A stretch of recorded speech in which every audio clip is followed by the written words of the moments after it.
Proses penciptaan manusia menurut Al-Quran merupakan sebuah proses yang sangat menakjubkan.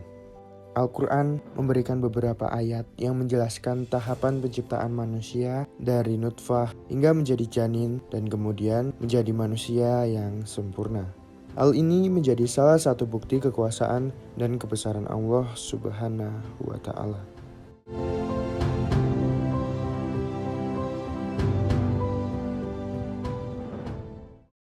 يا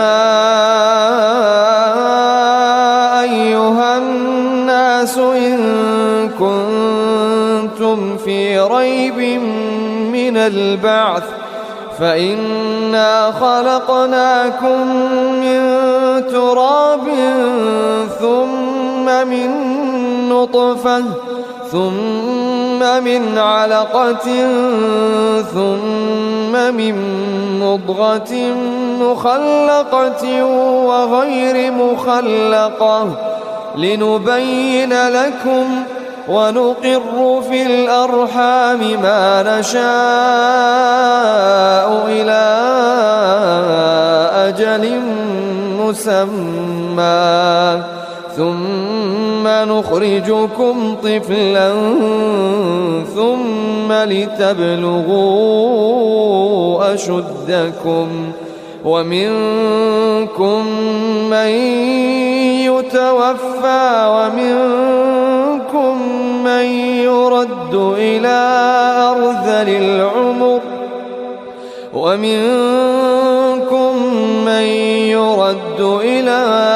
أرذل العمر لكي لا يعلم من بعد علم شيئا وترى الأرض هامدة فإذا أنزلنا عليها الماء اهتزت وربت وأنبتت من كل زوج بهيج.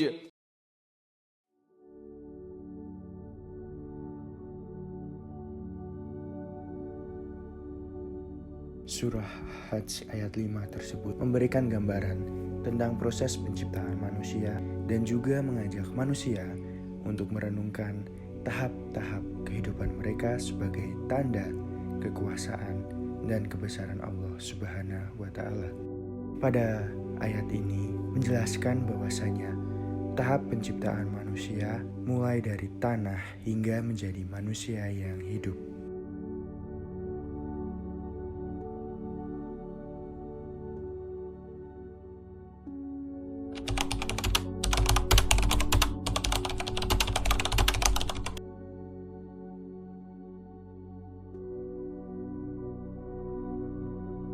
Tahap awal penciptaan manusia yakni nutfah.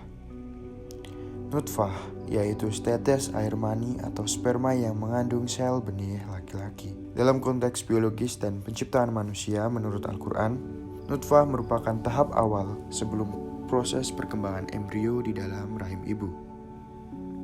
Penyebutan nutfah dalam Al-Quran mengindikasikan ketelitian Allah dalam penciptaan manusia sejak dari bentuk yang paling kecil dan tak terlihat.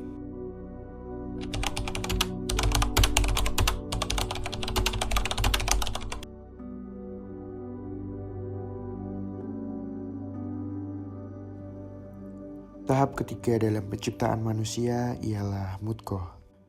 Mudghah atau yang secara bahasa diartikan sebagai segumpal daging, yang dimana pada fase ini embrio mulai membentuk seperti sepotong daging kecil yang terlihat belum sempurna, dan sel-selnya mulai berbentuk seperti struktur dasar tubuh manusia. Secara ilmiah, tahap mudghah mencerminkan perkembangan awal janin saat tubuh mulai mengambil bentuk yang lebih terorganisir, dan bagian-bagian tubuh yang kelak menjadi organ vital mulai terbentuk.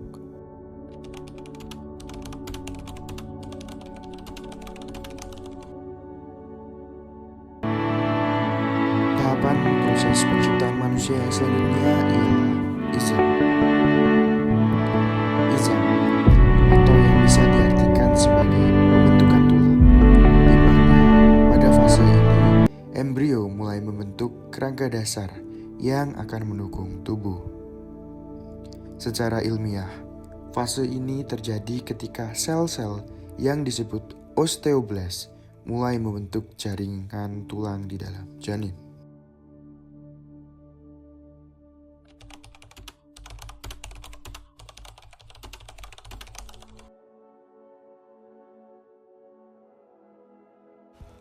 Tahap selanjutnya dalam proses penciptaan manusia ialah iham atau pembalutan antara tulang dengan daging. Setelah kerangka tulang terbentuk, tahap selanjutnya adalah pembalutan tulang dengan otot dan daging. Peristiwa ini menggambarkan perkembangan lebih lanjut dari embrio, di mana otot, jaringan, dan kulit mulai terbentuk, menutupi kerangka yang sebelumnya hanya terdiri dari tulang.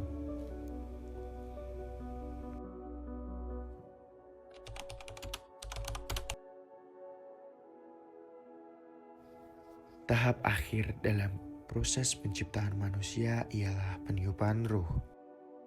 Proses ini merupakan momen yang sangat penting di mana Allah memberikan kehidupan kepada janin, menjadikannya makhluk yang bernyawa dan berakal. Pada tahap ini, Allah meniupkan ruhnya ke dalam janin, memberikan kesadaran dan kehidupan. Setelah ruh ditiupkan, janin siap untuk dilahirkan ke dunia. Pada tahap ini, semua organ vital telah terbentuk dan berfungsi sehingga janin dapat bertahan di luar rahim ibu.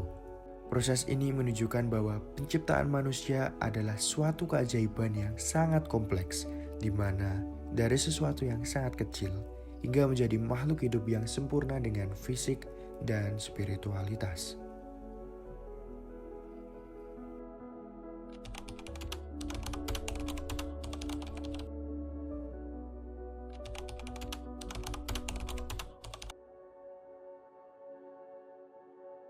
Satu, ibadah kepada Allah. Allah menciptakan manusia untuk beribadah kepadanya. Dalam surat Al-Dariyat ayat 56, Allah berfirman, "Dan aku tidak menciptakan jin dan manusia melainkan supaya mereka menyembahku." Ibadah di sini tidak hanya terbatas pada ritual seperti sholat dan puasa, tetapi juga mencakup semua tindakan yang dilakukan dengan niat yang baik dan sesuai dengan ajaran Islam.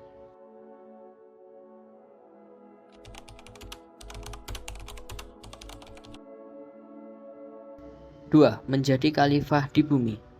Manusia diciptakan untuk menjadi khalifah atau pemimpin di bumi. Dalam surat Al-Baqarah ayat 30, Allah berfirman, "Dan ingatlah ketika Tuhanmu berfirman kepada para malaikat, sesungguhnya aku akan menjadikan seorang khalifah di bumi." Sebagai khalifah, manusia memiliki tanggung jawab untuk menjaga, mengelola, dan memelihara bumi serta makhluk hidup yang ada di dalamnya.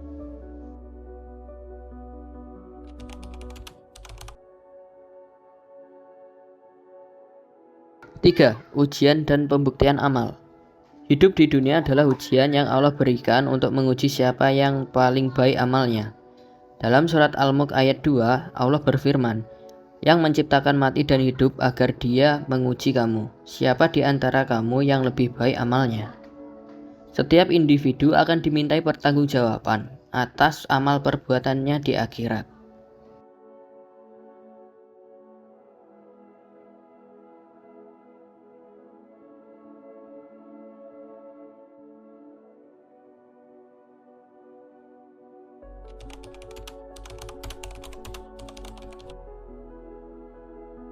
4.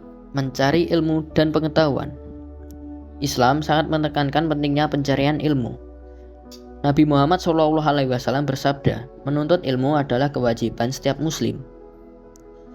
Pencarian ilmu tidak hanya untuk kepentingan pribadi, tetapi untuk manfaat umat dan masyarakat.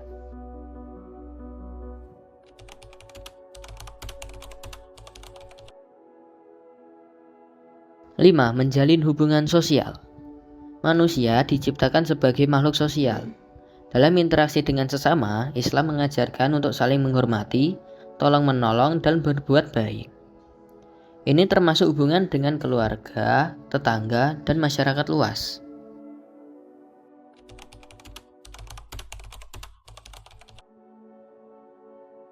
6. Menjalani hidup yang seimbang. Islam mengajarkan untuk menjalani hidup dengan seimbang antara dunia dan akhirat. Manusia diharapkan untuk mencari rezeki dan memenuhi kebutuhan duniawi, tetapi tetap tidak melupakan kewajiban kepada Allah dan kehidupan setelah mati.